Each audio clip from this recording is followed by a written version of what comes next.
You need to build lineups that take advantage of correlation to beat DFS in 2022, but 95% of the tools out there make this a huge pain in the ass. My name is Jordan Shand, I'm the head coach here at SaberSim, and in this video, I'm going to teach you the best ways to build better correlated lineups in DFS. But before we get started, if you enjoy this video, be sure to subscribe to our YouTube channel to get a notification every time we publish new ones. Let's go ahead and just jump right in.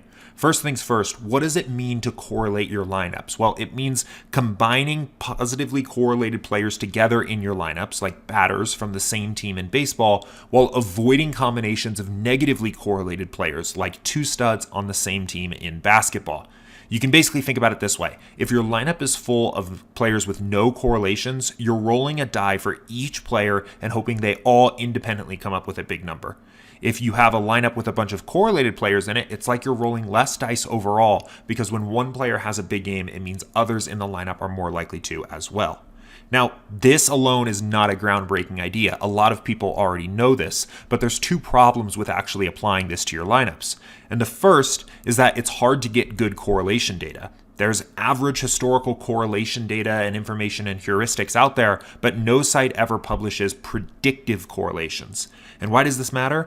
Average historical correlations aren't useful because they are averages. They don't take into account game-to-game nuance of what makes that particular game on that particular slate unique, and we don't care about average performance. We care about the correlations a player has to other players in that game when that player has a big ceiling score. This means that if you want more useful correlations, you would have to go and figure them out yourself, which isn't very easy because correlations are not simple. Sure, a quarterback and a running back are generally going to be positively correlated, but that relationship varies quite a bit based on the team's style of play, what other options the quarterback has on that team, how skilled of a pass catcher the running back is, and so on. Another example of something where it can be hard to figure out the correlations is the difference between a running threat quarterback like Lamar Jackson and a pocket passer like Tom Brady. Those players are going to correlate very differently to their pass catchers. But the second problem here is even if you had this data and it was perfect, traditional optimizers don't understand correlation. You have to program the rules and groups to force them to build you lineups that use that info. And you have really two options here. Either you're going to use simple rules and simple heuristics and lose out on important detail, or you have to spend hours creating complex custom rules for every single situation. And neither of these options are that great. That's why we take a different approach here at SaberSim, and it's called upside correlation. Now, before I go into detail on upside correlation here, I'm going to focus on the basics in this particular video. If you're interested in going much deeper, we have an hour-long video about this topic on our YouTube channel, and there's a link to that video in the description of this one. But for now, let's jump in here. It starts here with our play-by-play game simulations that we run to generate the full range of outcomes for every game on the slate. So, for example, for an NFL slate, we simulate every game, keeping track of what makes that game unique. What do the starting lineups look like? What injuries are these teams dealing with? How do the teams match up against each other on the field? What is the weather? All kinds of different factors. Once we have the sims, we calculate this upside correlation between players. Upside correlation essentially measures how much more likely a player is to score above their expectation when another player in the game has a ceiling score. So, for example, when Jamar Chase scores 25 or more DraftKings points, how much more should that make you want to play Joe Burrow? And we do this and answer this fundamental question for every combination of players playing in the same game for every game on the slate.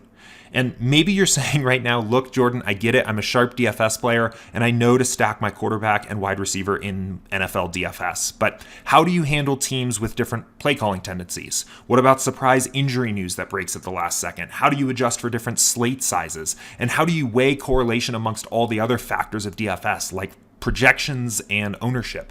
And how much time does it take you to try to account for all of this? Handling the complexity of correlation is where most players make mistakes with their DFS lineups. SaberSim quantifies these correlations between players in our sims immediately as quickly as we simulate the games themselves, and they're not average historical correlations or heuristics. These are actual predictive outputs from our simulations, so the data is specific and useful for that day's game on that particular slate. And because we focus on upside here, we target the outcomes that are actually needed to take down a GPP. And all of this gets updated automatically every single time we run new sims to account for the latest news, injury updates, starting lineups, and things like that. But what about the second problem I mentioned before? How do we actually use this data to build better lineups? Well, we built an optimizer that weighs this powerful data based on the sport you're playing, the slate size, and even the contest that you're building lineups for. Not only do you get the strong predictive correlation data, but you get a tool that knows how to build lineups using it. Now, is this 100% perfect? Absolutely not. But it's pretty damn good, and it's miles ahead of everything else that's out there. And better yet, we make it easy for you to review everything after your lineups have been built and make adjustments and get things dialed in. You don't have to spend all that time up front setting rules. You can spend your time a little bit more efficiently after the lineups have been built, making adjustments. And let me show you what this actually looks like. All I'm going to do here is for tonight's 9-game baseball slate on DraftKings, I'm going to build lineups on our default settings for a 20 max. And as this build is running here, I want to contrast this against what a traditional optimizer would do. A traditional optimizer does not understand correlation, and it would purely optimize for the highest average projection. If you wanted to get good lineups with correlations that you could actually use in a GPP, you would have to go in and program all of the stacking rules and grouping rules for that particular slate, which means diving into each individual team and game on the slate to figure out how you want to stack those teams and setting all of the different rules and groups up front for the optimizer to use. The lineups that you would get if you didn't do any of that work would basically only be useful in cash. As this build wraps up here, let's compare that to what we're getting here with SaberSim. And again, I didn't have to set any rules to get this. All I'm going to do is click over to the stacks tab, and we can see right away we're getting great stacks for this particular slate. We're getting 4 2s, 4 3s, 5 2s, 5 3s. 5 stacks, 4 2-2s, without setting a single rule. We can even look here over at the teams tab and see what types of teams we're getting here and how the different constructions for those teams break down. As I mentioned before, if we want to make some changes here, maybe we're not comfortable playing a 4-2-2 stack on today's slate.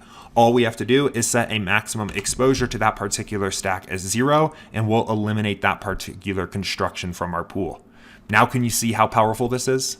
You don't just have to take my word for this. SaberSim is the only DFS optimizer on the market that offers a completely free, no strings attached 7-day trial. Why do we do this? Because we know once you get in and get to try this for yourself, you aren't going to want to use anything else. Stop wasting time and money on outdated tools that don't understand modern correlations, and start your free trial now on SaberSim.com to take advantage of upside correlation and all of our other powerful features. In the meantime, thanks and good luck.